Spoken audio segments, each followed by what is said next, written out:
Hello, my name is Dr. Susan Robbins, and the class is Comparative Human Behavior Theory. For the last time this semester, because this is the last class, say hello to the future viewing audience. Hello. Okay. Okay, last class. Everybody excited about that? Yes. Yes. Finally, we get some response. Okay. Today we're going to be talking about transpersonal theories. Transpersonal theories. These are theories that are only taught in some schools of social work, some colleges, and not in others. However, it is a mainstream theory within the field of psychology, and it should be mainstream theories within the field of social work as well.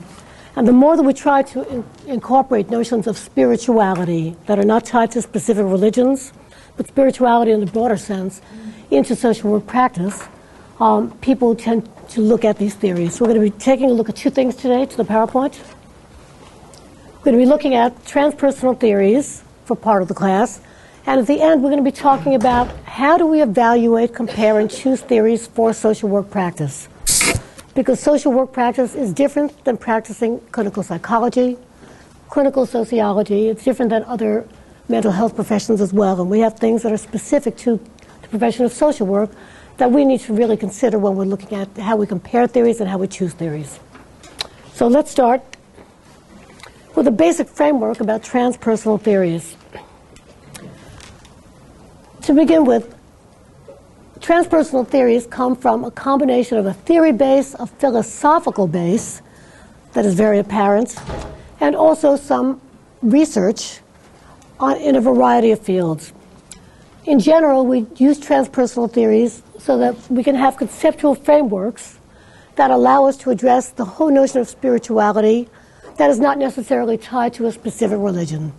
Because we talk about religion and spirituality as though they are the same, and sometimes they are, and sometimes they're not. So this allows us to take a look at other kinds of spiritual experiences, including mainstream religions that people can encounter in their lives, and how that plays into development. Very importantly, transpersonal theories really speak to our need for love, our need for meaning, and also creativity. That's something that we haven't heard a whole lot of, have we, in the other theories? It talks to what I'm going to call a higher sense of self that really addresses our highest aspirations and our highest potentials according to this philosophical base. Other things that transpersonal theories can do for us, they really help us describe a developmental process that we're going to be talking about today called self-actualization and SelfTranscendence.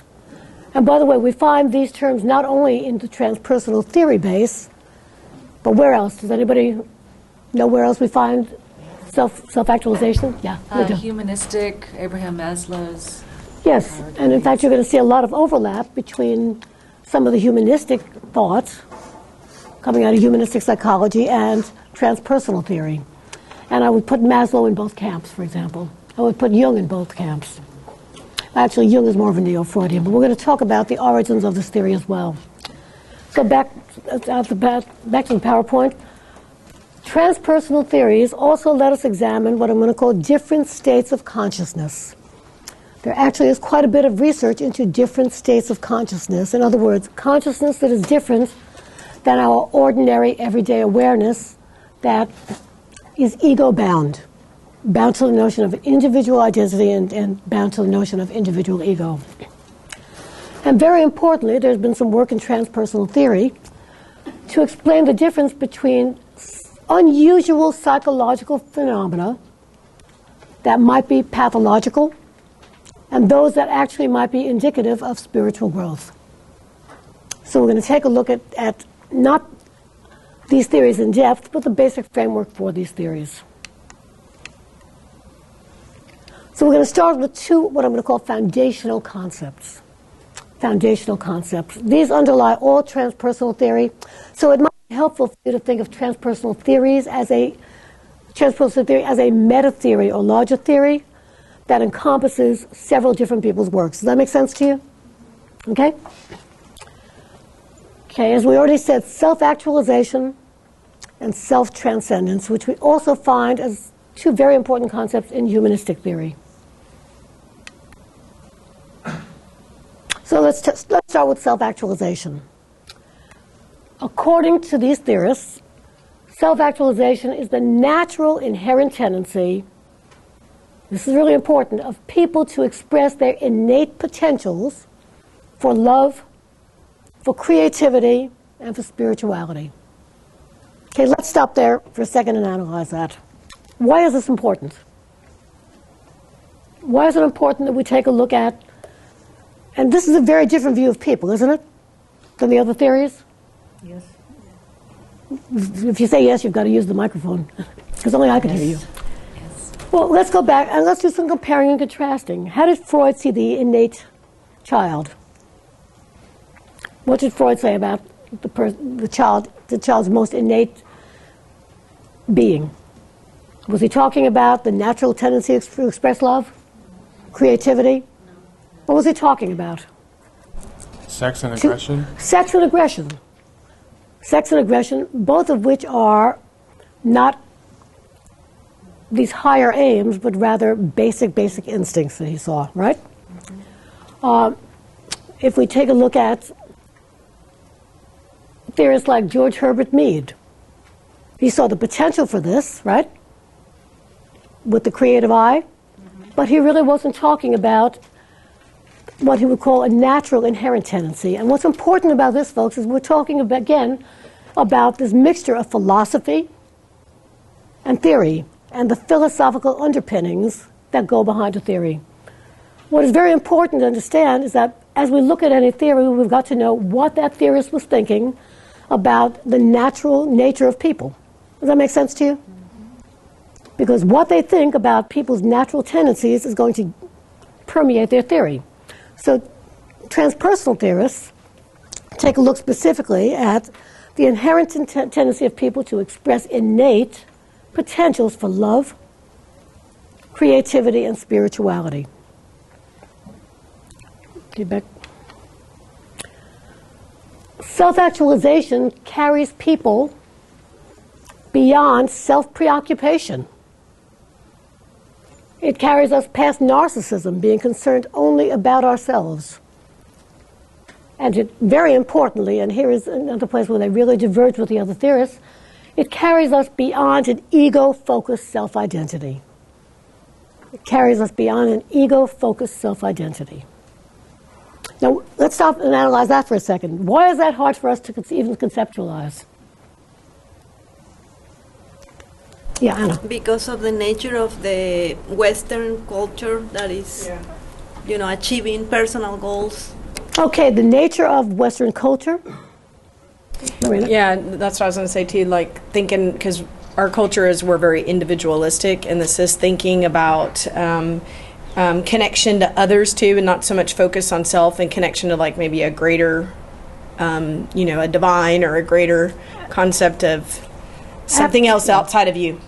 Absolutely, and again, if you go back and take a look at the original writings of Freud, he was not concerned about religion. In fact, that's where he and Carl Jung really split. And what Carl Jung did, as we're going to see a little bit of his work today, is that he incorporated a lot of Eastern thought, Eastern religious thought, into his theory in his revisions of Freud. So that's what you're saying is exactly right. We are so individualistic, tied to this notion of the self, and socialized to the notion of the ego. After all, don't we want everybody to have good ego strength? Yes? And what do we say when somebody doesn't have good ego strength? Yeah, Tarika. That they have low self-esteem. Low self-esteem. What other pathologies are we likely to see? What else do we tie to low self-esteem and poor ego strength? Depression, anxiety. Naphtali? That they're weak. They're the weak person. They're weak. They cannot handle life's pressures. Tony, were you going to say something else? Let's say depression or anxiety. We might attribute depression or anxiety to that. Lorena, you had something? Okay, so we're going to take a look at a whole lot of pathologies that we attribute to somebody not having good ego strength, as though ego strength is the highest form of development that we could attain. Does that make sense? Okay, back to the PowerPoint. Very importantly, in these theories, at its fullest potential, which people don't always reach, but at its fullest potential, when people are truly self-actualized, self-actualization becomes self-transcendence. And we're going to talk about what that means and what that looks like. So let's go back and just think about this for a second. How can we tell when people are self-actualized? I'm asking you challenging questions today. Yeah, Linda. They're not concerned with the daily life, the grind, what, Abraham Maslow, the lower rung of the physiological needs and stuff like that. They're in a different mindset of being more spiritual and more connection, I think. Okay, now even Maslow would say that you can't have, even though self-transcendence is something that one should strive for, and certainly self-actualization is, that unless you get your basic needs met, unless the environment meets your basic needs, you're probably not going to have an easy time getting to self-actualization or self-transcendence. So in other words, you can't be starving and become self-transcendent because you've got other needs to come first. However, once those needs are met, and if they are met, that the goal of development here is not this separate ego identity, but rather a self that is more connected to other people, a self that is more connected to a more spiritual notion of connectedness with the world, with a, some people call it God, with some other kind of unity. Any questions about that?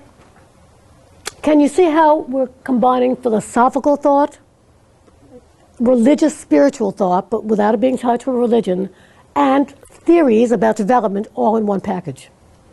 Yes? Okay. So let's talk about what we mean by self-transcendence. Back to the PowerPoint. When somebody is able to transcend the ego self, the ego-bound self, it is not denial or abandonment of the self whatsoever. It's not a denial of the self, it's not an abandonment of the self. What it is the completion and fulfillment of the self, as we said earlier, in communion with others, and possibly a union with the divine. A union with the divine. Do you have a hard time imagining that? No? Have any of you ever had self-transcendent experiences? Can you give some examples? Yeah, Gina. I think when I started volunteering for the homeless, I immediately felt the connectedness with them, and I guess part of the gratitude for what I had made me want. It was just an amazing experience. I remember the first time at Palmer that I went to the service, and I'm not a religious person that goes to church, but there was a service just for the homeless, and it was so simple and so, I felt so connected. It was an incredible experience. Okay, other examples. Yeah, Linda. And it comes from one of the theorists, Stan Groff, doing his holotropic breathwork. And we were just talking about this in the spirituality class. See, so everything comes together. Yeah. But doing that was definitely an experience. And also what Jean was saying, connection with others. I'm doing my internship now in hospice and dealing with issues of death and working with the family in that area has been very much that way. Okay, I wasn't going to talk much about holotropic breathwork, but one of the original places that much of this transpersonal theory came out of was actual research on and theory about altered states of consciousness. So let's stop and think about what do we mean by an altered state of consciousness? What do we mean by altered states of consciousness?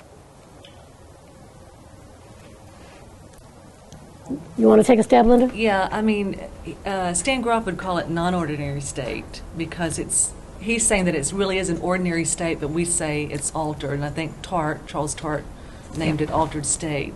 But that it's something that we have in us or we can experience, but sometimes it will be pathological in some eyes, if we have a spiritual experience. So.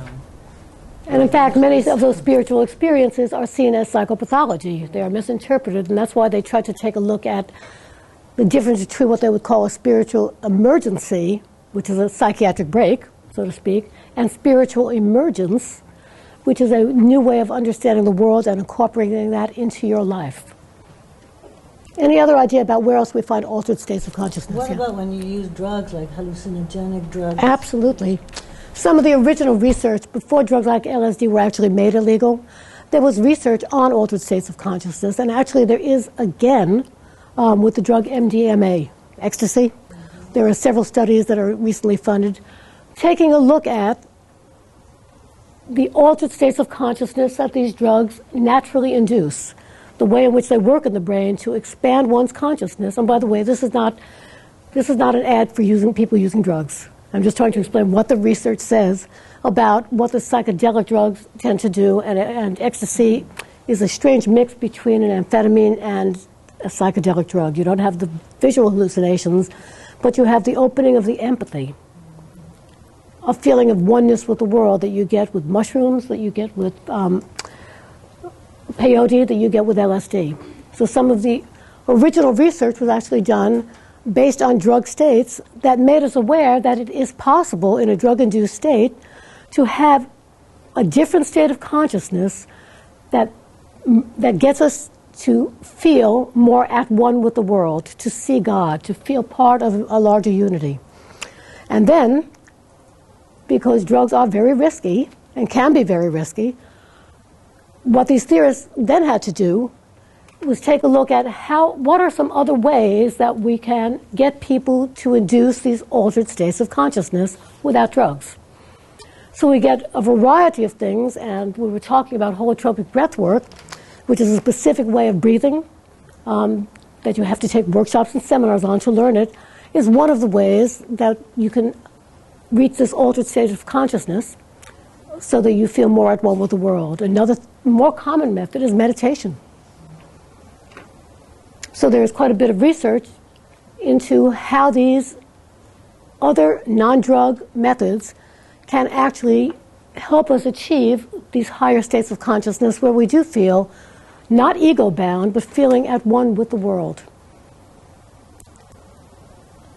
Some theorists will also tie this to a notion of, and it's funny because I was just reading last night, Daniel Goleman. Do you remember we talked about him last week? His work on emotional intelligence. Mm-hmm. He has a relatively new book out, or newer book out called Ecological Intelligence. Now, how does this all fit together? If you go back and remember ecosystems theory, back to the beginning of the course, the first theory we studied. We look specifically at systems theory, but in the book there's a whole section on ecosystems theory. A higher state of consciousness will help us see not only our connection to others, but our connection to the world and the need to preserve the environment. Does that make sense? And we find this strain coming up in various theories, by the way. If you take a look at Erickson's later writing, not his early writing, but his later writing, he said that one of the parts of generativity is giving back to the earth, being concerned about not just the next generation, but being concerned about the earth itself. So do you see how from different theories we have very similar strains of thought saying, even though they come from different places, but different strains of thought that are saying that there is more out there than just us as unique individuals. And yet, our uniqueness is what makes us so different, right? It's what makes us so special. And it's hard for us to think about us not being unique, and I'm not saying that we're not, but to being part of something much bigger that encompasses not just the world, but also some kind of divine unity. Alicia, did you have your hand up before? Yeah. I was just going to say, prayer would be considered one? Absolutely. Okay.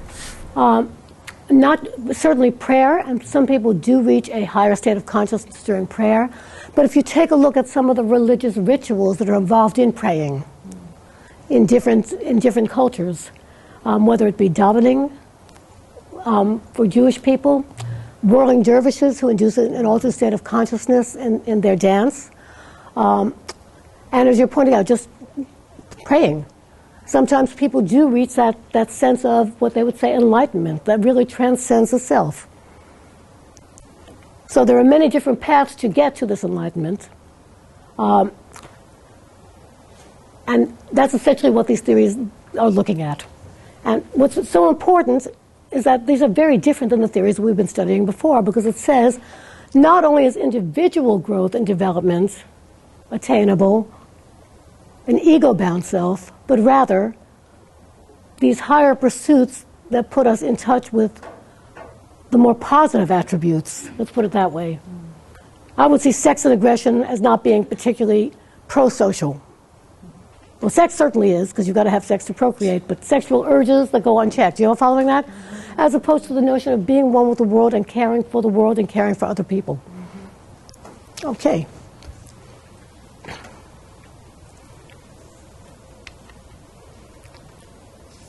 Very importantly, and here's a big difference, is that in transpersonal theories, the goal of human development is to achieve a convergence between one's self-actualization and the actualization of others. And the actualization of others. That's a really important distinction, because it puts our own self-actualization in context of other people.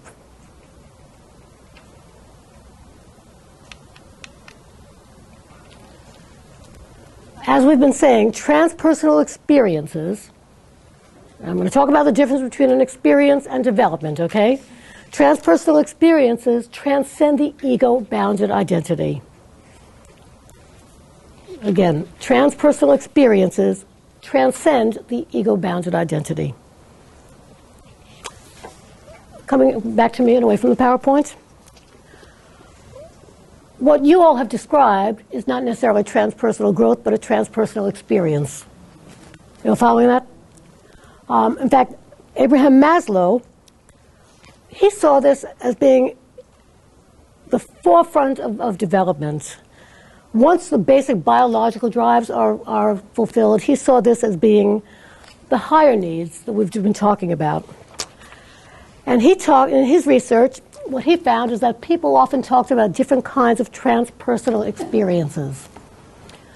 Some people talked about what he characterized as peak experiences. Peak, P-E-A-K. And what is a peak experience? It's a sudden, usually sharp experience that has you seeing the world in a different way that you then incorporate into your life. When you have a peak experience, the ego boundary between you and other people dissolves, so that you feel part of them and they feel part of you. You share a union with other people. You also share a union with this notion of the divine. Again, it's a very spiritual theory, so not surprisingly that you're talking about this in a class on spirituality. Sometimes peak experiences give us a profound sense of empathy for other people. Sometimes they give us a notion of the absolute beauty of the universe. I remember many years ago, what I would consider to be one of my peak experiences, I was on a ferry boat in between Italy and Greece, on the deck, watching the sun go down. And a sense of calm came over me, and I felt at one with the world. I mean, that was what I would truly call a peak experience. Now, the question is, we can have peak experiences, but then do we then incorporate those peak experiences into our consciousness and into our lives? You're following that? Again, peak experiences are usually, in Maslow's formulation, brief, intense, and shocking. They carry, and a peak experience should bring us to insights that we then carry on in life.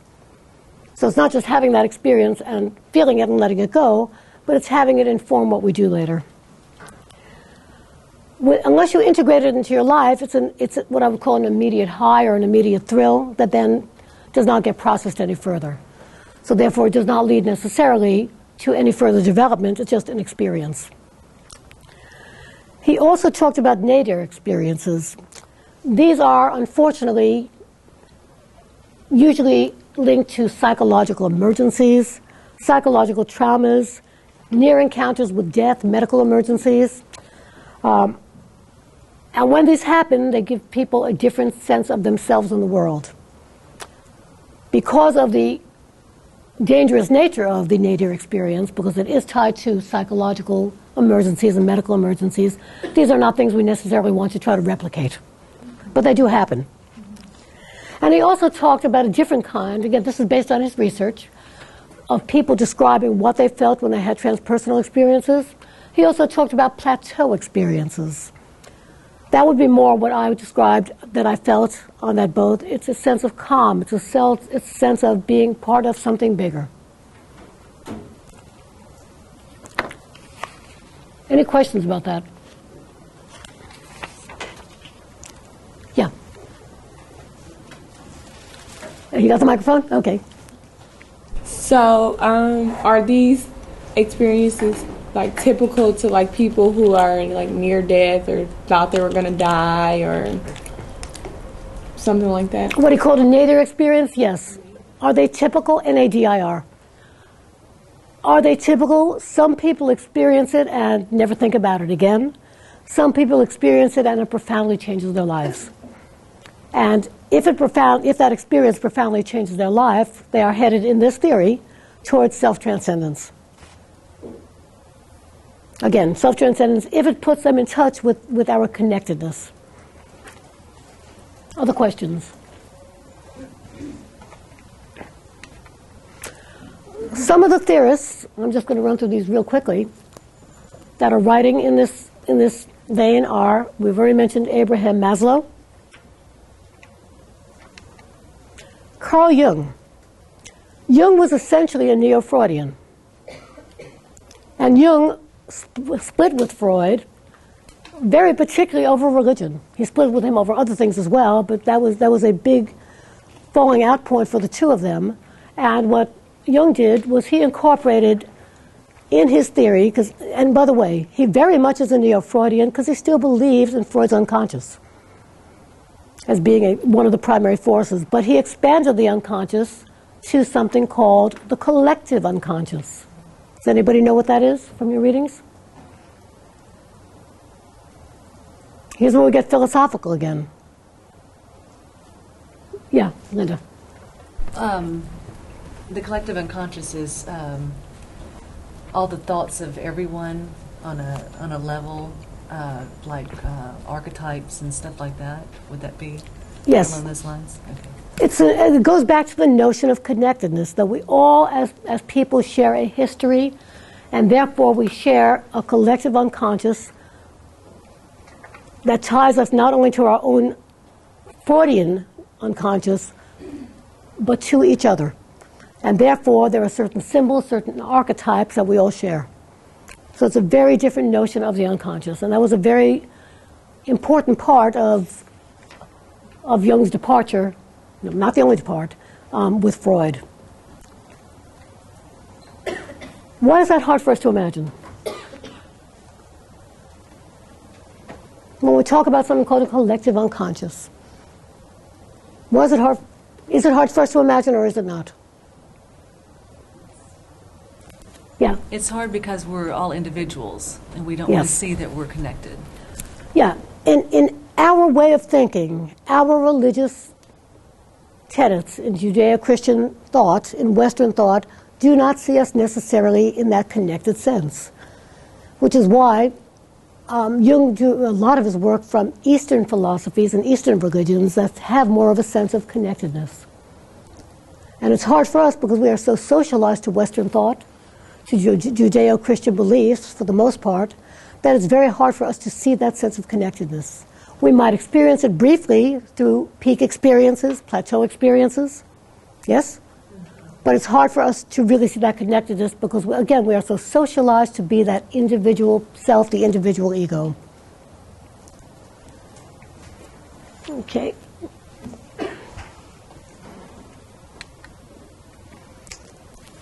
Also a neo-Freudian who revised Freud's work was Roberto Assagioli, also writing about the transpersonal self. Again, these are just some of the theorists that you're going to encounter as you read in the textbook. Charles Tart, who's done a lot of work on altered states of consciousness. Very importantly, altered states of consciousness, back over to me, they can be measured. They can be measured in several different ways. You can measure altered states of consciousness biologically, to see what is going on biologically in people's heads, right? You can also measure it not using standard quantitative, but using qualitative research. So while I'm saying that this is mostly theory and philosophy based, it's not that this is out of the realm of measurement. It's just that sometimes it calls for a different kind of measurement of finding out what people experience and how they experience it. And therefore, very often, researchers in this vein are going to use more qualitative measures, asking people about what they felt, what they experienced. Do you understand the difference when we talk about research? So it's not that this is not researchable, and it's not that it's highly theoretical, because we have shown that there are, in fact, brain waves in different states of consciousness that are different. You know, following that? So these are somewhat measurable, but they're also, in a sense, so unique to each person that you have to get the person's description of it. Okay, back to the PowerPoint. Stanislav Grof, and Linda's standing there like that with her thumb up, who is the person who invented holotropic breathwork. Have you done holotropic work? Yes, I did a module in Taos, New Mexico, and it's the 6-day module. Would you describe to the class what it's like? Okay. I knew that I could count on you for a good part of this lecture. What it is, you can either do like a weekend workshop or a long module, a 6-day module. I've done both. When he came to Houston, I did the weekend workshop. You go into, we were at the hotel, a huge room, and you have a sitter, and then you have a breather. And you take turns, and I was the breather the first time because it was my first time to do it. You lie down on a yoga mat or some kind of cushioning, and you do a yogic breath. It's a circular breath. And when you start doing the breathing, they have music that you might hear in a yoga class or kind of Hindu type, I can't explain. Eastern music. Eastern music, that's what I'm looking for. Eastern music, and when you start breathing and you're listening to the music, it's very loud. There are no words. It's just like some tribal beats, maybe kind of a shamanic type sound. And you go into an altered state, or as Stan calls, a non-ordinary state. I was skeptical in the beginning because that part of me is saying, I don't know if this is going to work. But I've done meditation and that works. But I'm going to tell you something. It does work. And yes, it does. I would highly suggest doing it. And I'm so glad that I breathed first because there were people around me. They were screaming. Some people were puking. Some people were taking their clothes off. Yes. And so I'm glad I breathed first because I probably would have been scared to death. Would you describe what it felt like? I can't describe it in words. It's a state that so euphoric. It would be like doing a drug, if anybody's ever done them. No, not in this class. Okay. Well, that's the only comparison I can make. If you've ever done any kind of drugs recreationally, that high that you get, but this is a high beyond that, magnified times 100, because it's a natural high state in the altered state. So yeah, very incredible. And what's incredible about this is that something as simple as breathing in a different way, something as simple as breathing in a different way can induce this kind of euphoria and transcendental self, or transcendental experience, so that it doesn't require drugs. It doesn't necessarily require drugs. As you pointed out before, sometimes people can become transcendental in a sense when they're praying. More ordinary things, certainly during meditation, but holotropic breath work gets you there much more quickly. And thank you. I knew that you had been through that, so I wanted to hear it firsthand from somebody who had experienced it. And finally, Ken Wilber, whose theory we're going to look at, not in great detail, but we're going to talk about his notion of the transcendental self, the trans-egoic state. Okay, in Wilber's phases of development, we already know what the pre-egoic and egoic are. And we're going to talk about this first, and then we'll talk about transegoic. Back over to me. When we talk about pre-egoic, what other theorists talk about pre-egoic states? How do most of these theorists see infants? You're shaking your head. How do most of the theorists that we've studied so far see infants? Can infants distinguish between self and other? No. No. So before the child develops a separate ego, before the child is able to distinguish between self and other, and there's really some fascinating research being done in this area to see at what point, you remember last couple of lectures ago we talked about autobiographical memory? Remember we were talking about memory? And that's really important, because when does a child really have a sense of self? When can the child, I mean, and again, there's a lot of research in this area, distinguish self from other? I was just reading about some fairly innovative research in which researchers do experiments with young children, and they pat them on the head, so they get used to patting them on the head, and in one of those pats, they put a little sticker on their head. And then they will show them, in different experimental conditions, sometimes time delay of only 3 minutes, sometimes time delay of up to a week, to see whether or not they recognize that it is them, whether or not they're going to reach for their head. Do you understand the importance of that? Being able to see an image of yourself and know that it's you. So that's some of the current research that is going on about when children really develop an autobiographical memory. And it goes back to that pre-egoic self, or states, the pre-egoic state, in which children really don't have an autobiographical memory. They don't have a separate self. They do not recognize self from other. And as developmentally the child cognitively grows, we see roughly at the ages of, you start to see a beginning of a sense of self, but essentially at ages 4. Around ages 3 or 4, that's when children start recognizing that that image is themselves and they will reach for their head. It also helps us explain, in a sense, why we tend to lose a lot of our memories of early childhood. Let's think about that for a second. That pre-egoic state, that change from a pre-egoic state to what we would call an egoic state, also helps us explain why we lose most of our memories of early childhood. Because if the infant's reality is only in the here and now, and the infant cannot, and they don't have a good sense of past, present, or future, as they develop an autobiographical self, as they start to develop that egoic state, what is going on brain-wise, neurologically, the changes are so massive that it is impossible to remember the way in which you thought previously because the brain structure has changed so dramatically. Does that make sense? So that change from a pre-egoic state where we are fused with others, we can't tell self from other, to what most developmental theorists see as being the height of development, the egoic state.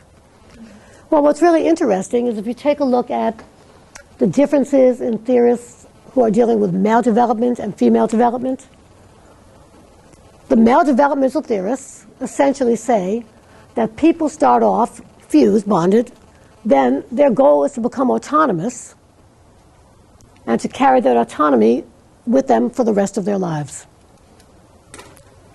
The female developmental theorists almost are saying the opposite. Yes or no? Do you remember what they were saying? That in fact, women start off being too bonded, and then they have to become separate later. So the goals for male and female development are different. However, they are still all talking about an egoic state, whether it's a bonded state. But let's go back, let's take a quick look at Erikson's theory. I really want you to be able to compare and contrast these theories. Erikson starts with a pre-egoic state, right? And for men, what is the main route of development?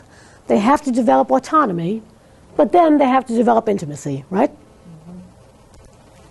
Gilligan's answer to that was what? That, wait a minute, women might be different. Women might be different. And in fact, women start off with intimacy and struggle to develop autonomy. What is important about both of those formulations is that they are tied to the ego. They are tied to the ego. So that people who believe in trans-egoic development, we're going to turn to that now. Back to PowerPoint. The theorists who believe in transegoic development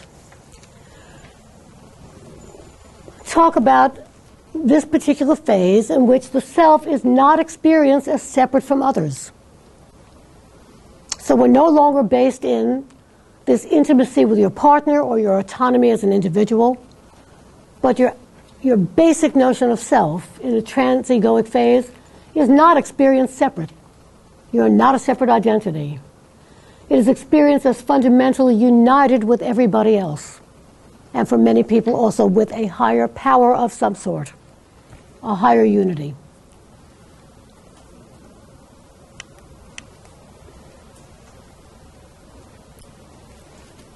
Very importantly, again, this is hard for us to imagine because we are so ego-based. Self-transcendence is not abandoning the self. The self is right there, however, it's a fulfillment of self that is different than a separate ego identity. It's a fulfillment of self that is centered in the cosmos, rather than in our own human needs and human interests. Can you all understand that distinction? Centered in the cosmos. Very importantly, when we talk about transpersonal development, because now we're just talking about phases and experiences, right? What is most important in development is to integrate the insights that people might have from altered states of consciousness, from various spiritual emergencies, or emergences rather, to integrate those transpersonal experiences into their daily life. What are some of the ways that people might be able to do this? Can you give me some examples? Those of you who have experienced a transpersonal moment. Yeah. I would say you just have your daily life. You have things that you have to do. I mean, I could meditate all day, but would I be able to make a living? Probably not. Only if you taught meditation. Have you incorporated some of your learnings from holotropic breathwork into your life? Yeah, I mean, I will set times where I can experience the divine. I do meditation, I do yoga, and I allow myself that time. And I just kind of, with the daily life, it's like being on a stage sometimes. So you go do your part, and then you can get back to where I want to be, like at home, and kind of having the spiritual kind of experiences there. Okay, has anybody else ever experienced something that they have incorporated into their life that is similar to this? Nobody? Yes, Alicia. Daily prayer. Again, back to the prayer. Just that time where you set, again, aside, time for you and the divine.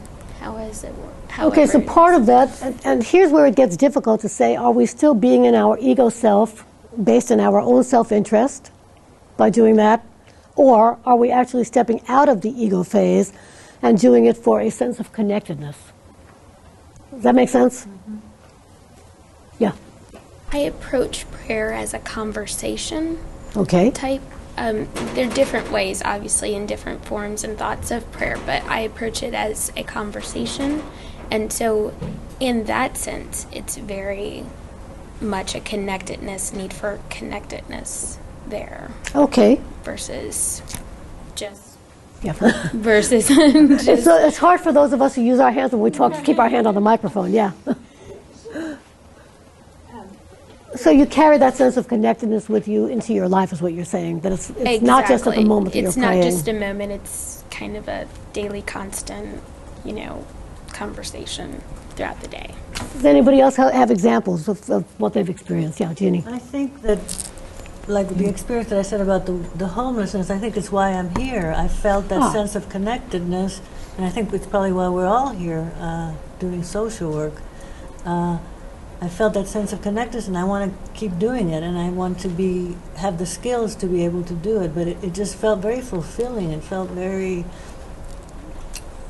I felt empty before that, and this gave me a sense of fulfillment, of feeling connected. It's all about the connection. It's about the connection. It's about putting your life in service not just to other people, but the higher attributes that we feel when we do so. When we do so. Yeah. Let me add one more thing. Yeah. Okay, if you're saying bringing it into our lives, I do that and with the connection. But I think you were asking about the challenge. Sometimes when you're in that state, some people can think you're weird. So, you know. Not just weird, but some people might look at you as though you're really psycho. That you're out there, because that state of mind, that state of consciousness is so different than everyday consciousness that is oriented to the here and now, to the experiencing life as the individual ego. Again, for many of us, this is a hard theory to grasp. It's a hard theory to embrace because it really talks about states of consciousness that many of us never experience. Or well, if we do experience it, we experience it in a fleeting way. But I see this as a hopeful theory because it says that we can have a deeper sense of connection to other people, to our higher spiritual realm, and it is about love and connectedness. And in fact, most of these transpersonal theorists would say that people who are ego-bound, egocentric, and are stuck in a mode of accumulating for themselves are getting themselves to a point that they're not going to be able to be transpersonal. And in fact, accumulation, and here this also goes back in a sense to Marx, that accumulation at one end can bring great poverty at the other end. That makes sense? You see how all these theories are talking about different things in different ways. And even the transpersonal theorists would say that kind of accumulation that we are so prevalent in our society is probably not going to lead to healthy selves if you believe that a sense of connection, a sense of looking out for others, a sense of having a higher spiritual purpose is what is more fulfilling. Do you see how we're getting back to philosophy now? So sometimes it is very, very difficult to separate out the philosophy, the philosophical thought, from the theory itself, because they are intertwined as one. Okay, I've just given you what I'm going to call a whet your appetite for transpersonal theories. You're going to have to read much more about them because they are very detailed. They're extremely detailed. Yeah, Anthony. Did they view people that didn't seek that sort of connection as maladaptive, or like label them with, I guess, a disorder like every other theorist has done? No. No, and that's because what these theorists say is that all of us have this innate ability in us. And if we do not get there, it's not necessarily because we're not trying. Sometimes we have environmental restrictions that keep us from ever getting there. Sometimes we have modes of thought, such as an egocentric self, that keep us from getting there. And it's not that it's maladaptive, it's that unless we can free ourselves to see these possibilities, which is not going to get there, it doesn't mean that we are lesser than or that we're pathological. What's important at the center of this theory is that all of us have this ability. So that if all of us in this room, for example, were to go to a holotropic breathwork seminar and learn how to do that, we would all experience it. Now, whether or not we will incorporate that into the way we see the world and our lives is something entirely different. But we are capable of having this calm feeling of love and spirituality and connection. So does that make sense? It's not that they see people as pathological if they don't get there, because they see this as something that is inherently possible for all of us. Yeah. Do you have to be stages? Do you have to go through the epigenetic thing, do you have to go through certain stages before you get there, or age, or maturity, or It depends on which theorist you're looking at. Clearly, the pre-egoic self is something that I think is biologically based. The child's sense of consciousness. The egoic self that happens to be our ideal is a culturally based phenomenon.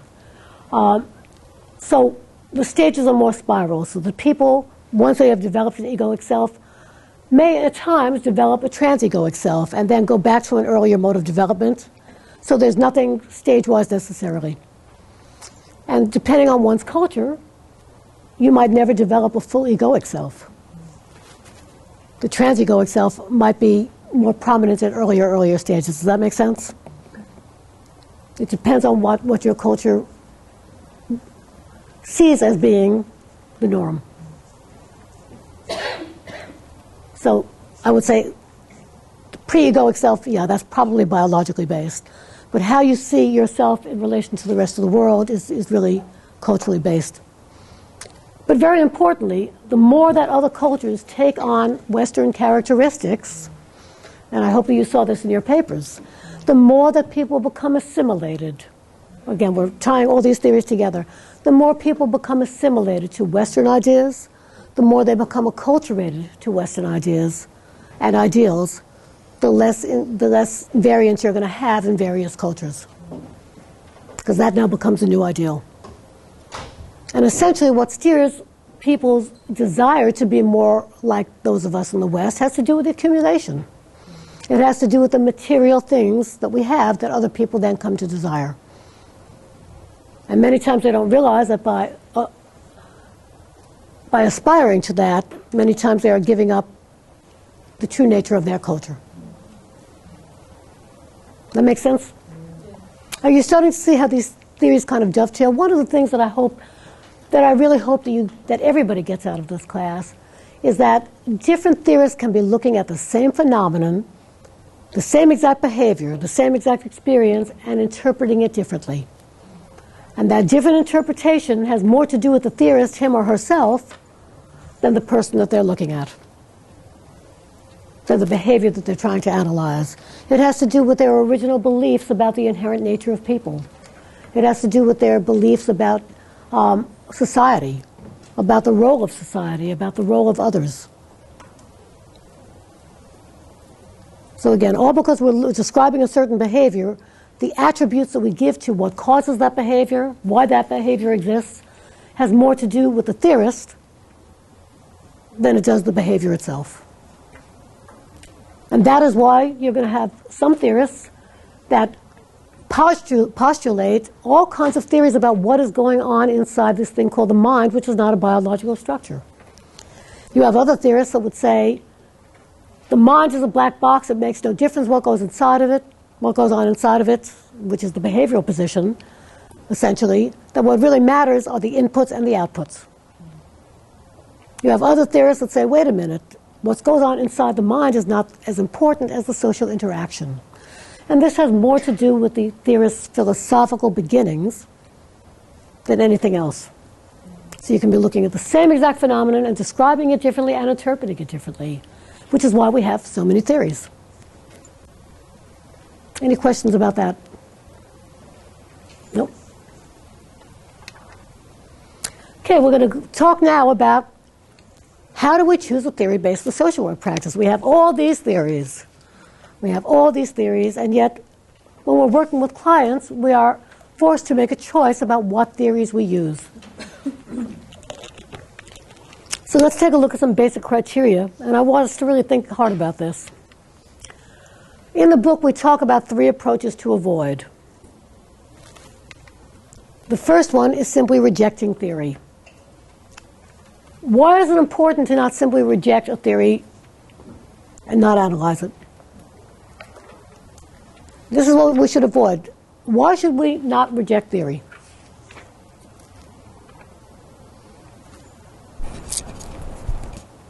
Yeah, Tony.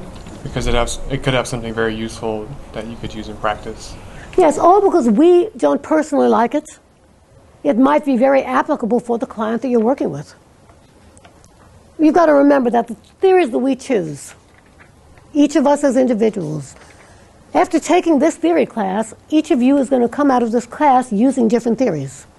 So that's based on individual preference.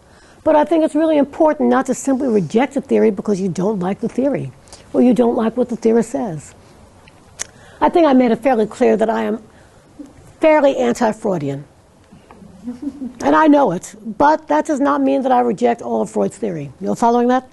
I'm able to sit down and analyze the parts of the theory that seem to make sense to me and seem to be empirically validated. And I can reject pieces of his reasoning, but not reject his whole theory.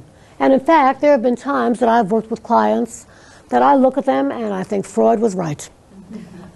Well, because his explanation, whether I buy the fact that it applies to most people, might very well apply to this particular person. Does that make sense to y'all? So it's really important not to just reject a theory because you don't like it. And all of us are going to come across theories that we tend to prefer and theories that we tend not to prefer. But it's important to keep our minds open. That's the most important thing, is keeping our minds open, because there might be a glimmer of truth in a theory, or a theory that fits an individual client. Okay, another approach to avoid, is theoretical dogmatism. Theoretical dogmatism. Those of you who are working in social work agencies or have worked in social work agencies or have worked with other therapists, have you ever met anybody who is theoretically dogmatic? Yes or no? Yes. You got to use mic. So people are saying yes. And what happens to clients when a theorist is theoretically dogmatic? Yeah, Jean. Can't see the forest for the trees. Everything seems to fit under their own theory, and that's. Somebody said something, when you only have a hammer, everything has to be hammered. It's like a nail. Yeah, everything looks like a nail. When you only see the world through one set of eyes, you are cutting off other possibilities. Yeah, Lorena. Well, I was just thinking they can't really see outside the box. No, they have put themselves in their own box. They're in a box, and yes. they can't. Yeah, and they're not looking at anything else. They're in a box, and they refuse to look at other things because they think that this is the theory of all theories. This is the theory of all theories. And when people are theoretically dogmatic, they do not leave open the possibility that, first of all, that their theory isn't right, that it isn't appropriate for a specific client, and it cuts off possibilities of how you can work with people collaboratively. And as you pointed out, when you have a hammer, everything looks like a nail.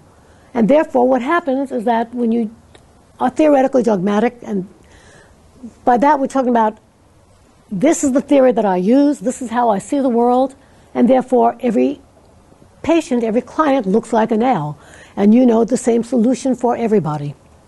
And that is extremely, extremely dangerous, and yet we find that a lot. Yes or no? Yes. We find that a lot because people tend to pick and choose the theories that fit well with their own beliefs. And very often, when we pick those theories that fit well with our own beliefs, we close ourselves off to other possibilities. And sometimes our methods of education don't help, because then people will go take advanced clinical internships in a group that uses that theory, which then further entrenches them in that theory base. Does that make sense? And the more you get entrenched in one theory base, the less likely you are to open your eyes to the possibility of any other theories. And this is the nature of advanced clinical training many times. It's also sometimes the nature of agencies that have deliberately adopted a specific theory base.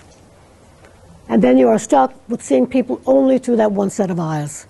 And while it might work for some people, it might be totally inappropriate for others because that client now looks like a nail.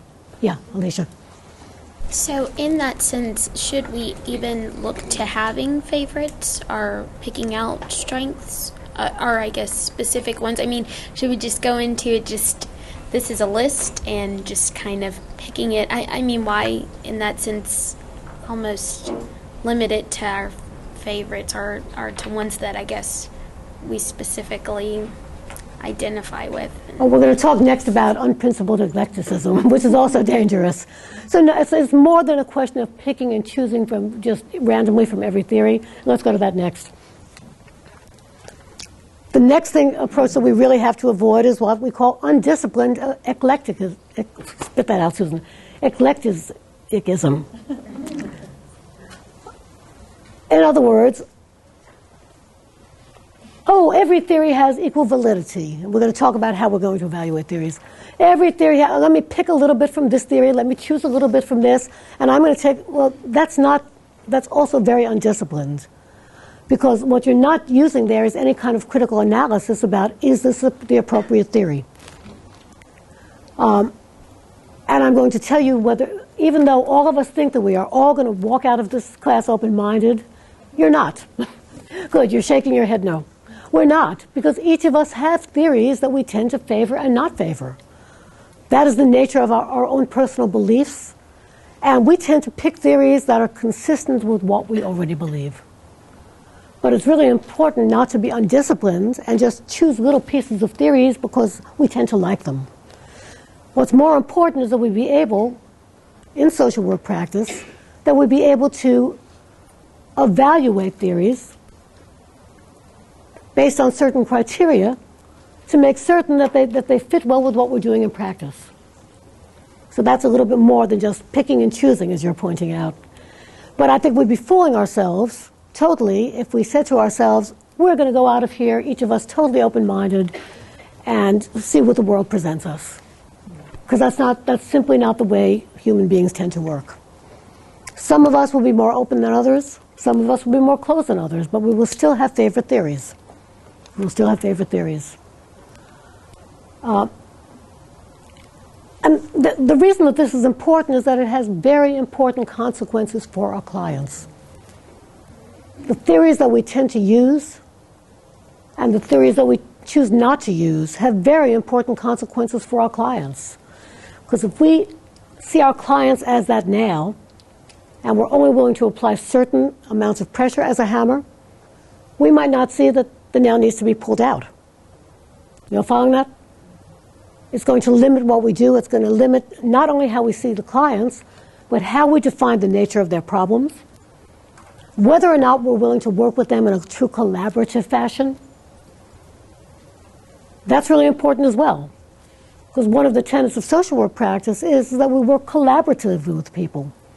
That we are not there as the authorities who diagnose and tell them what is wrong with them and what to do, but it's a more collaborative model of practice.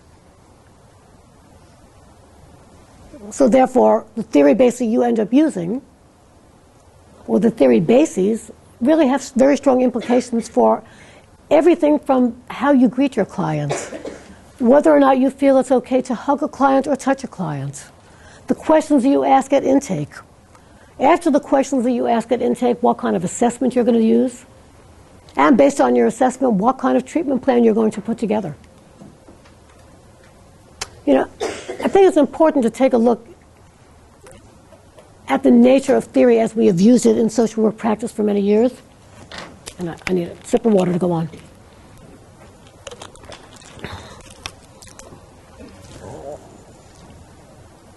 If we take a look at many of the theories that have been used in social work and other mental health disciplines, you know, I'm thinking back to, I know when I was trained as a social worker, we were taught that schizophrenia was caused by the schizophrenogenic family. Have you ever heard of that? Nobody here has? It was widely believed in the 60s and 70s, and this is a very Freudian model, because Freudian thought was reigning supreme in psychiatry. The idea that people became schizophrenic because of deficient parenting, that there was something in the family structure, and by the way, the minute we say schizophrenic family, we're really talking about mom, right? I mean, let's get realistic about that. But they called it the schizophrenic family. And it was a notion not that there was something wrong with brain development, but rather that it was the environment that really and truly affected the way that people turned out.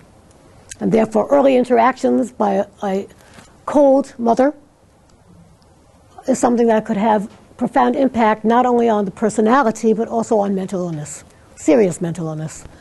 And therefore, the focus of the treatment, yes, we used drugs, we used antipsychotic drugs, but we also focused our treatment at trying to change the family dynamics, which have probably nothing to do with schizophrenia. Do you see why the right theory is so important? And people were extremely dogmatic. People were extremely dogmatic. Very interestingly, if we take a look at a lot of what we call personality traits, this goes back to the whole nature-nurture. Remember, some of these theories come in more heavily on the nature side, some of them come in more heavily on the nurture side. What the scientific evidence is suggesting today is that basic personality structure has very little to do with mom, has very little to do with how you grow up or what kind of household you grow up in. Basic personality structure is probably, there's overwhelming scientific evidence showing that there is a very strong genetic biological base. So that if we have clients that come to us with anxiety disorders, people who are fearful, people who have other kinds of disorders, personality disorders, and we try to fix things in the environment because that's where we attribute the blame for the causation, we might or might not be on the right track. You following that? Again, there's overwhelming evidence of basic personality traits, your likes, your dislikes, even your taste in food. Even your taste in food, basically biologic. And yet, look at how much of what we do, because we can't change people's biology, can we? Take a look at how much we do in therapy and social work practice is steered at changing the environment, or helping people change their behaviors by helping them with environmental supports. And I'm not suggesting that that's not important, because we cannot ignore the environment. But when it comes to basic personality, at least today the evidence is saying that it is very largely biologic and genetic. So that many of these disorders that are attributed to faulty parenting or environmental causes, even though you might have a good environmental intervention, that might not be the cause. And it's going back to, it's that now that we're hammering. So we have to be open, and we have to be open to changing our minds, very importantly, as new evidence comes out. We have to be open to changing our minds as new evidence comes out. The theoretical dogmatism that you see in people, that they only have one explanation, or only two explanations, and everything fits in that, is extremely dangerous. But it's also just as dangerous to be so eclectic that nothing makes sense. So you just pick and choose based on your priorities rather than the client's reality. Okay?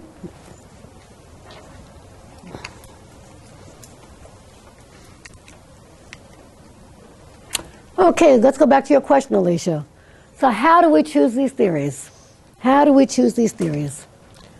We have to use it based on critical reflection. In other words, there are certain standards that we have to hold to as we're looking to see what theories fit best for us as practitioners. This goes back to my main position. In order for us to understand what's going to work for us, we have to have critical reflection involves us being aware of our own values, our own goals, our own practice commitments, and also our own strengths and our own limitations. That is really critical. Let's stop and analyze that for a second. Why is it important for us to have a clear awareness of our own values, goals, practice commitments, strengths, and limitations? Why would that be important? Yeah, Linda. Because before we help someone else, we need to know ourselves. Absolutely. Before we can help somebody else, we need to know ourselves. We need to know what our biases are. Very importantly, we also need to know when to refer clients elsewhere, because the problem that they're presenting is not something that we are either willing to or can deal with, or have the expertise to deal with. Why else is it important to know oneself first? No ideas? Yeah. You have to know your biases, and you have to know your personal buttons.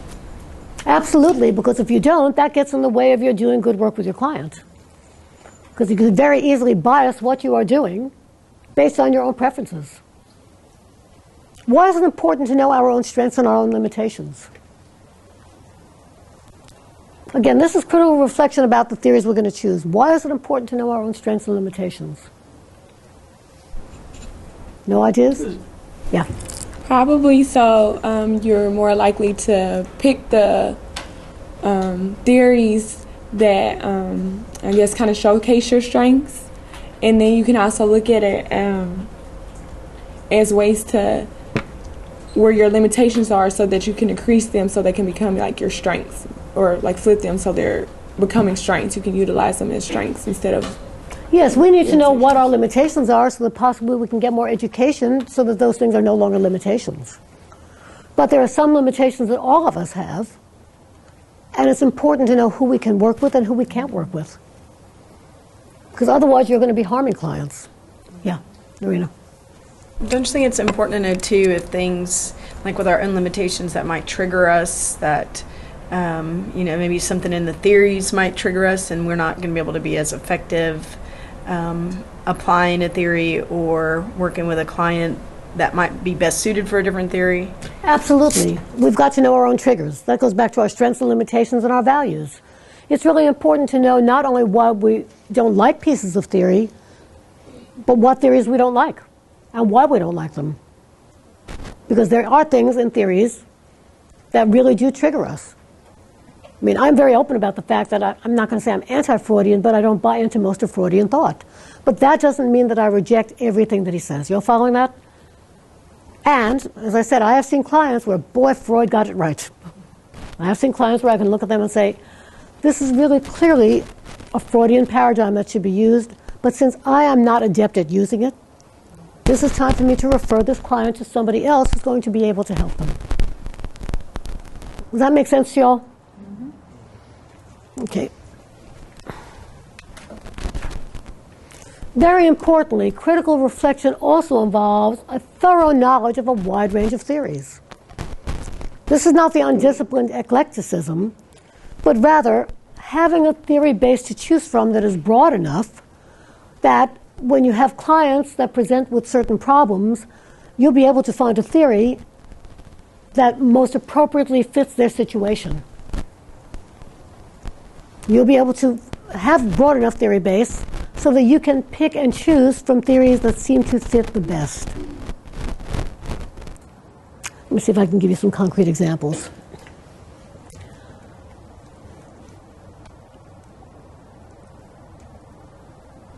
Mother brings her son to you, 8 or 10-year-old son who was doing well in school, who is not doing well now.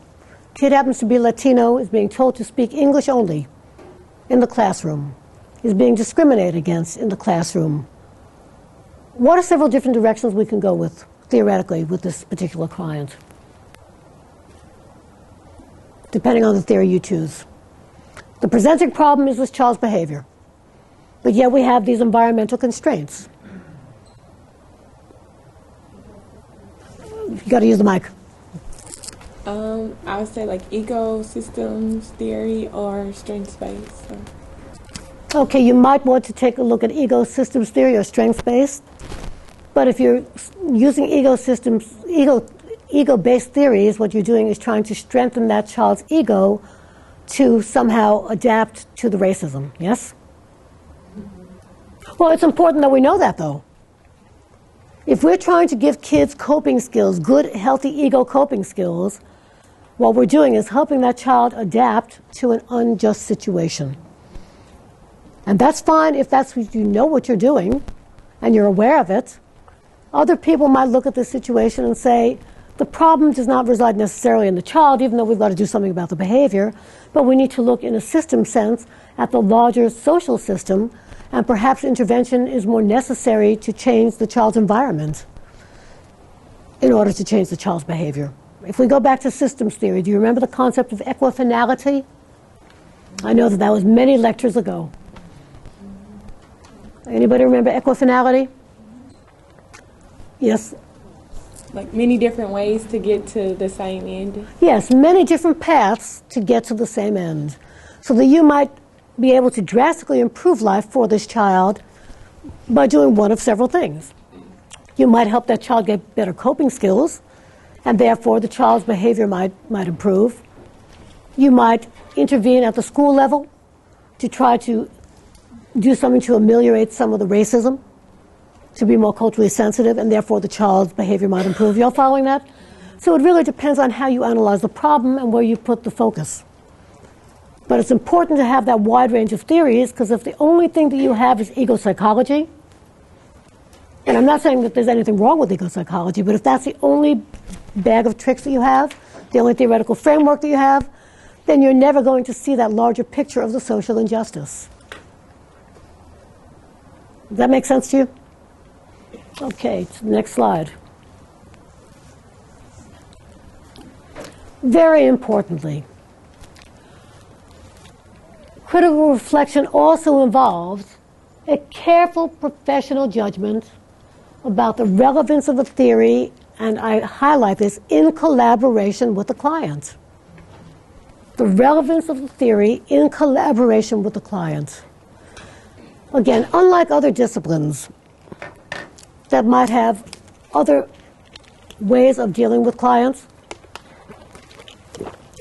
One of the cornerstones of social work practice is that we have collaborative relationships with our clients, that we work with them collaboratively to help define what the problem is, that we work with them collaboratively to help figure out what the solutions are. And that's a very different model than, say, psychoanalysis, where the analyst is the expert as to everything that goes on inside the client's head. The analyst is the expert to tell the client why their behaviors are the way they are. Do you all understand that difference? Mm-hmm. Here, we are there as experts, but not experts that superimpose something on clients. That we have got to start with them at a point of collaboration so that we both agree what the problem is. Because it's very easy for us to say to a client, this is your problem that needs to be, and this is the behavior that needs to be changed. And if they don't agree with us, we end up calling them resistant. We end up using power tactics to somehow make them look like they're not doing what we want them to do. So collaboration is very important. And in order to work collaboratively with clients, we've got to have a broad enough theory base so that we can listen to their definition of the problem. That doesn't mean that we take ourselves out of the equation. It doesn't mean that we cannot also use assessment tools to help them see things that they might not see. But it means that we have got to be open to listening to the clients and work collaboratively with them. Back to the PowerPoint. Also importantly, critical reflection also involves the use of consistent criteria when you're evaluating theories. The use of consistent criteria.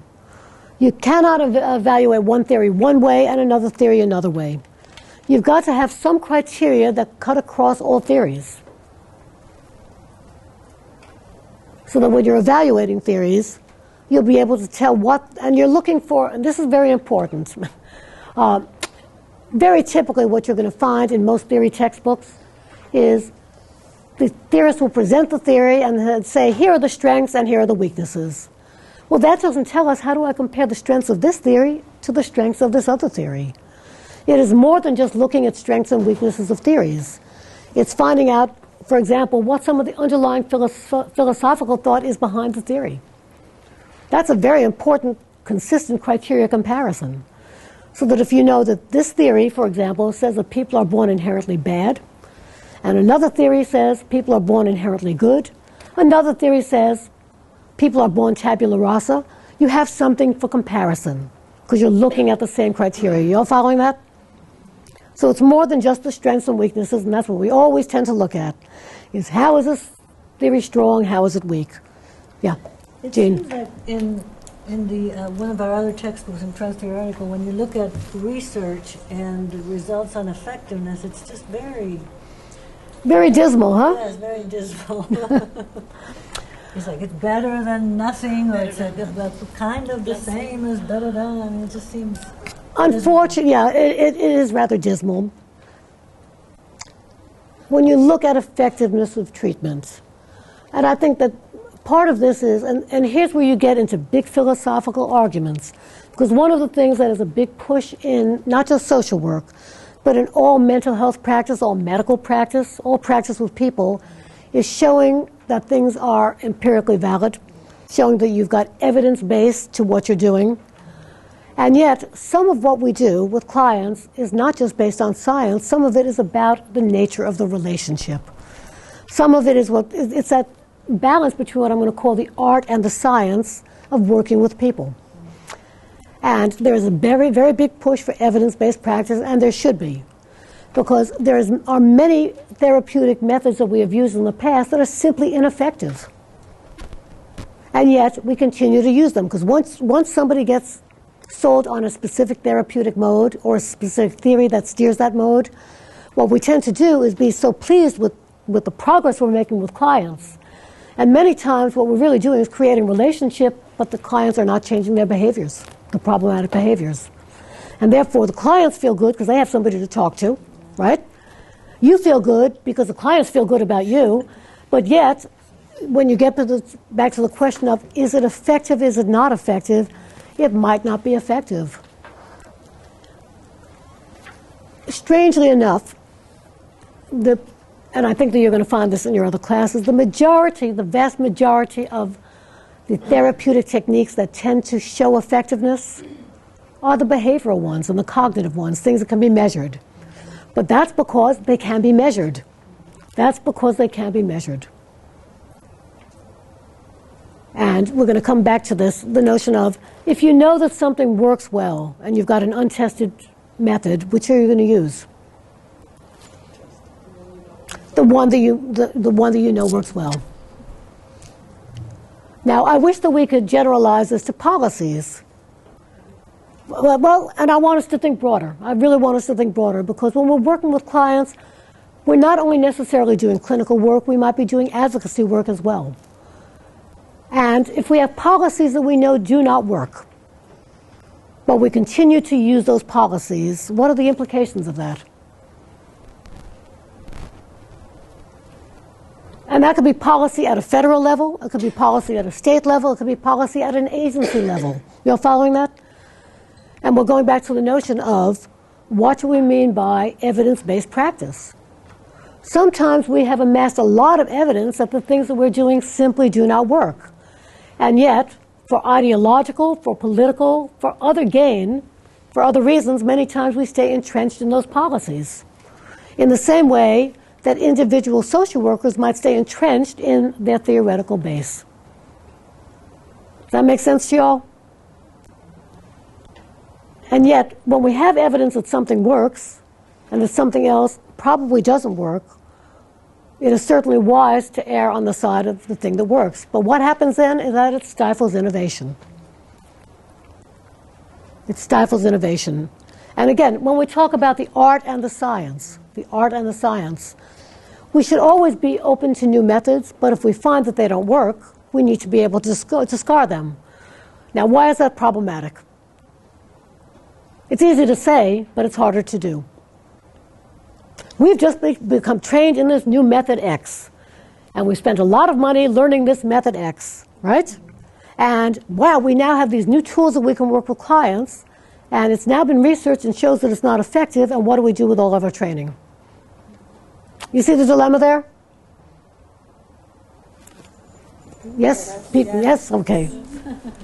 But we have to be very careful. I mean, there's a balance here, because you don't want to stifle the creativity that can come out of inventing new methods that might be very, very effective. You don't want to stifle that, and you don't want to be so ideologically driven that you're not open to other approaches. Let me give you some real basics. In the field of substance abuse, there are people who strongly believe that you should never treat substance abuse with drugs, because drugs are the problem. And yet, if you believe in that proposition, you might be cutting off very effective pharmaceutical interventions, either that we have today or don't have today and might have in the future. You all following that?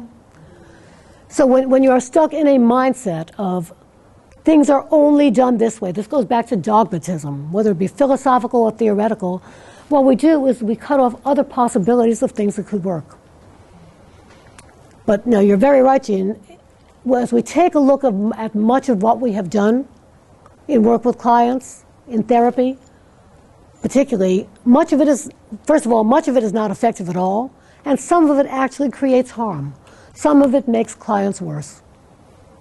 Some of it has no effect at all, and yet they're still paying money, or insurance companies are paying us to do things that are not effective. So we do have to be concerned about that. But it's always that balance between evidence-based practice and not stifling creativity, because there is something about the relationship and forming relationships separate from any methodology or theory that you're using that might actually be an integral part of that helping process. So there are some factors that are not as easily measured. Okay, let's go on to the next criteria. Back to PowerPoint.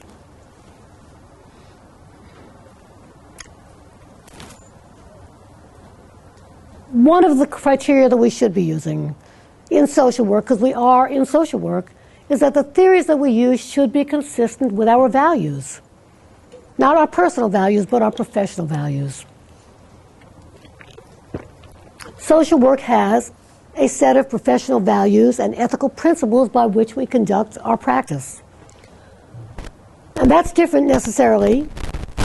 It might or might not be the same as our personal values. I think the critical thing is that when we're working with clients, if there is a disconnect between our personal values and our professional values, which values have to take precedence? Everybody. Professional values. That's very, very important, and many of us are going to struggle with this. Many of us are going to struggle with this. And we have to know, it goes back to the first proposition of we have to know ourselves, we have to know our value base, and we have to know when we can't work with a client because our personal values conflict, then we've got to be able to refer that person to somebody who is not going to have that conflict. The professional values must always come first. And therefore, when we're looking at theories that are consistent with social work values, we want to look at, to the next slide, theories that support empowerment. Our theories should also support the notion of human strengths and human resilience. Because after all, what is social work based on? The notion that people are individuals, that people have strengths, that if we look for resilience and strengths in people, we will find them. And that's why strengths-based practice is so clearly important. And yet, when we take a look at most of these theories, are these theories strengths-based or deficit-based? Deficit. Everybody, use the mics. Everybody's saying deficit-based. Yeah, and that's really important to be able to analyze theories, and if we see a theory that is deficit-based, now if it fits a particular client and explains that client well, that's fine, but we don't stop with the deficits. Too often when we use deficit-based theories, and I know that many of you who are in the clinical track are taking classes in psychopathology and the DSM, that's a way of simply labeling people in a very deficit model. I'm not saying that it's not necessary, because if you're going to get reimbursed for what you do with clients, you've got to put the label on them. But it's important, remember we talked about labeling theory, not to confuse the label with the person. Not to confuse the label with the person. And I think all too often, when we buy into deficit-based practice, and we buy into deficit-based theories, what happens to the way we see our clients? How do we see our clients if we see them through deficit-based eyes? Yeah, Lorena. Very negatively. We see them negatively. Do we even look for their strengths? No. And in fact, one of the things that I think you're going to find, and by the way, this comes straight out of labeling theory. If you take a look at any intake form in any of our social work agencies, any intake form, no matter what agency you're working for, it's going to be hard to find a form that looks for client strengths. But yet, that's your responsibility. So therefore, our agencies are already set up, because let's look at the bottom line. People come to us because they have problems. And it's not that we ignore the problems, it's just that if we can find the strengths that they have, their own innate strengths, and see them through a strengths perspective, people are able to make change more directly from a strengths perspective and strengths-based, things that they're already good at, than if we just paint them as a bundle of deficits, whether it be cultural deficits or individual personal deficits. So it's really important. I know as I've been doing some of my field visits, one of the things that I've been asking people who I'm field liaison for is, how do you use the strengths perspective? And the answer that I'm getting is, we don't use that in this agency. Well, and that's the way the agencies are set up, isn't it? Think about this. Yeah. You've all been doing some agency practice now, right? Mm-hmm. That's the way the agencies, mostly, not all of them, but they're there to deal with people's problems, and therefore the agencies have got to put people into these categories to process them through the agency. And I think it's really important from a labeling theory perspective for us to understand that such is the nature of the agency, but that does not mean that we cannot help people find their own strengths.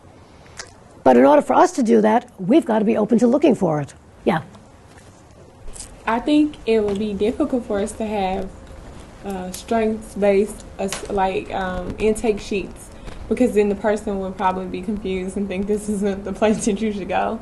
But I think when you're building rapport, that's when the strengths-based like practice or perspective should come into play when you're actually interacting with the client, because even if they saw it on a sheet of paper, I don't think they would necessarily see it that way. But the problem is, if it's not on an intake form and we don't ask about it, we're not going to find it. Our tendency is always to do what is required by the agency. And I'm going to tell you that I think that that's important, but we also have to help transform agencies so that they can also see that people have strengths. And I don't think there's anything wrong with asking a client on meeting one. That's intake, right? What are some of the things about yourself that you're really happy with? What do you do well? What gives you enjoyment? What gives you pleasure? What are the positive attributes that you bring to your family that you might feel are underappreciated? I think that there's nothing wrong with asking people about that, and in fact it makes them feel a little bit better about themselves to know that you're looking for things that give them satisfaction, things that they feel good about. If you go back to our lecture on deficiency theory, deficiency formulations, if all you're looking for is deficiencies, that's all you're going to find, first and second. Well, I was just thinking about like doing because in every agency that you work at, just about you'll have a treatment plan or a service plan or what have you, and they're really negative because it points out everything that's bad or wrong that needs to be fixed, so to speak. Because now looking back on the past many years that I've done those things, I think about how if I saw something like that on paper, I would probably get depressed looking at the paper. I'd hate to see my own treatment plan. Absolutely. And even in doing adoptions with children, it was so focused on, they did have a little section as they started getting smart on strengths, but even still, it was focused on all their negative qualities and how we're going to change this, reduce them, or make it better, instead of really trying to make the positives even more positive or better. Yeah, part of the challenge that we're faced with is that people do come to us with problems, right? And therefore, they're looking to us as experts to have us help them solve their problems. And by doing so, as you're pointing out, we point out all of these deficits and areas in which they need changing, but yet we don't rely on getting information about what strengths they have that they can bring to that change. And you're right, I would get very depressed. And in fact, when I look at intake sheets, I sometimes get depressed thinking, oh my God, how are we going to deal with this many problems? And this is not to deny that people come to us with problems, but to understand that people also have strengths. People also have strengths. For example, the mother living in a poor neighborhood who is dependent on some government assistance, possibly working 2 or 3 jobs, does not have time to properly care for her children according to our standards, can be seen through those kind of deficit eyes, right? However, that same mother might be somebody who is a very good mother, is doing everything that she can to provide for her children, working 2 or 3 part-time jobs, getting whatever little assistance she can, usually hassling with transportation to get from point A to point B, but she manages to do it. That same mother might be a regular churchgoer who's very concerned with her children and the children's lives, but not giving them the kind of care that we believe that they should be getting. Y'all following that? So it depends on whether or not you're willing to look for strengths and find out how people view themselves. Not just their problems, but how they view themselves and their strengths. And again, this goes back to some of the original research on black families, where one theoretical framework found nothing but deficits and the other found nothing but strengths.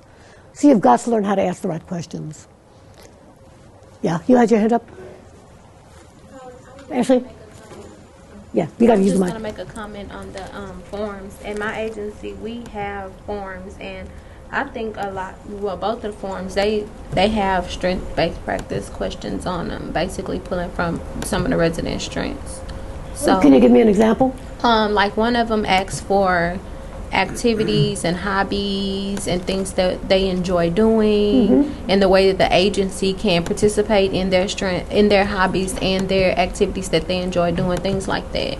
And they also ask questions like, sometimes on forms you see the question, what are significant childhood memories?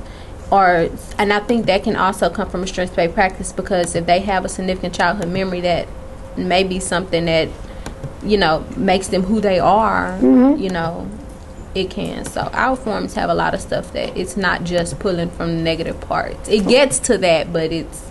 Well, the forms have to get to that because they're there because they have problems.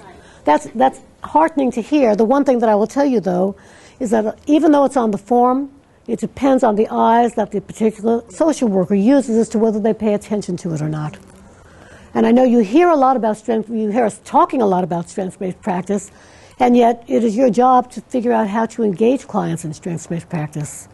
And the theories that you choose are going to be really critical in how you see your client. Back to the PowerPoint for a minute. Very importantly, this goes to the point that you made before, Jean, is that good theories should be either empirically validated or able to be empirically validated. All because we don't have empirical validation for a theory at this given moment doesn't mean that research cannot emerge to empirically validate it. However, that said, there are some things that are simply unmeasurable. How do you measure a collective unconscious? How do you measure the Freudian unconscious? How do you measure the id? You don't even measure the ego. We might measure something called self-esteem, but that's not the same as the ego. Again, these are concepts that are not really measurable. We might come up with measures, for example, for ego strength, but the minute we do that, we're putting a certain bias on what we see as ego strength. And we're putting a bias that the ego state is the best state to be. You following that? And it's important not that we reject this, but just that we be aware of this. So very importantly, theories should be something theories should be empirically validated or able to be. And if a theory is so circular that you can never empirically validate it, I think that that's one that we have to really reject. Does that make sense to you all? If a theory is written in such a way that it cannot be validated, it's one that we have to say until, and when I say reject, that until it can be validated, until it could show that this is really accurate about what children are doing or how adults function, then we probably should not choose that as a theory. We might look at parts of it to see if parts of it are accurate, because parts of it might be able to be empirically validated. Okay, next criteria.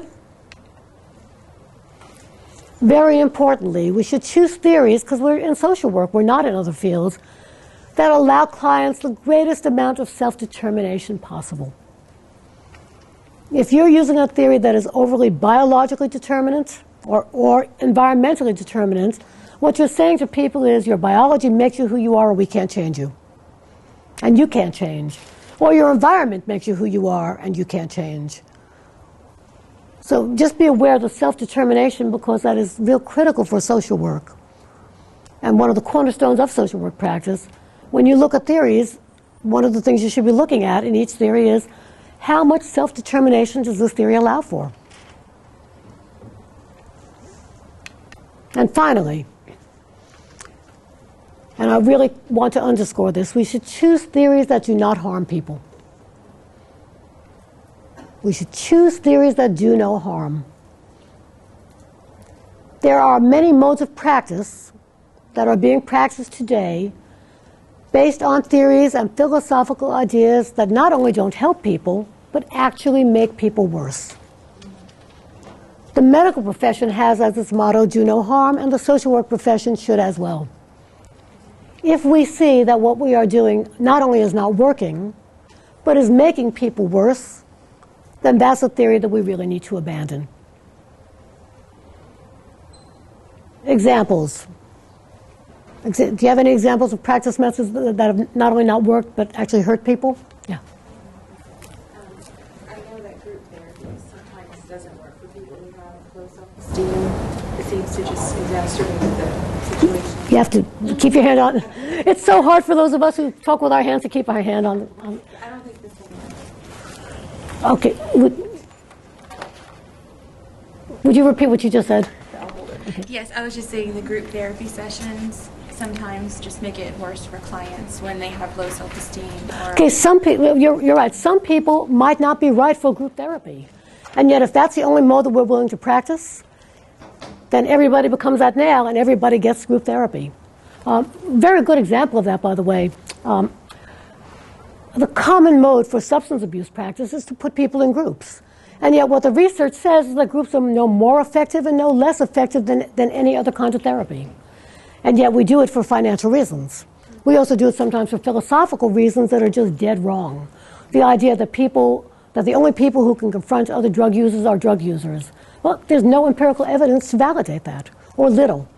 And there's certainly contradictory evidence, and we might be actually getting better outcomes with individual modes of therapy for certain people rather than group therapy. Can you think of other things that have caused harm? Yeah, Sarah. Yeah, and the clinical practice, like wrong diagnosis because of the insurance purposes. In some of the agencies, I've seen that. So that the insurance, so they want to code it properly, but it's not actually the right diagnosis.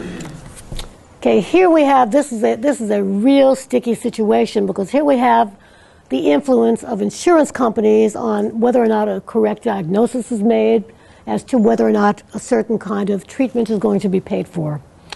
And you can, in fact, be harming people with the wrong diagnosis, psychiatrists with the wrong medications because of the wrong diagnosis, and we have to be really, really cautious about that. Can you think of any other examples? Yeah. The studies where they convince people to harm, if they push the buzzer, that they'll shock the person if they're not doing right. Informed consent and all of that, they're psychologically hurting the people because they think they're harming somebody even though they really weren't. So. Now we're getting into the question of ethics of research, and that's not quite the same as the ethics of treatment. Many of the studies that have given us incredible insights probably would not be approved by institutional review boards today. I don't think that there's any evidence that those studies actually psychologically harmed people or scarred them for life, but it certainly had the potential for problems with human subjects. Yeah, Megan. A lot of groups and therapists are still using reparative therapy on gay and lesbian people.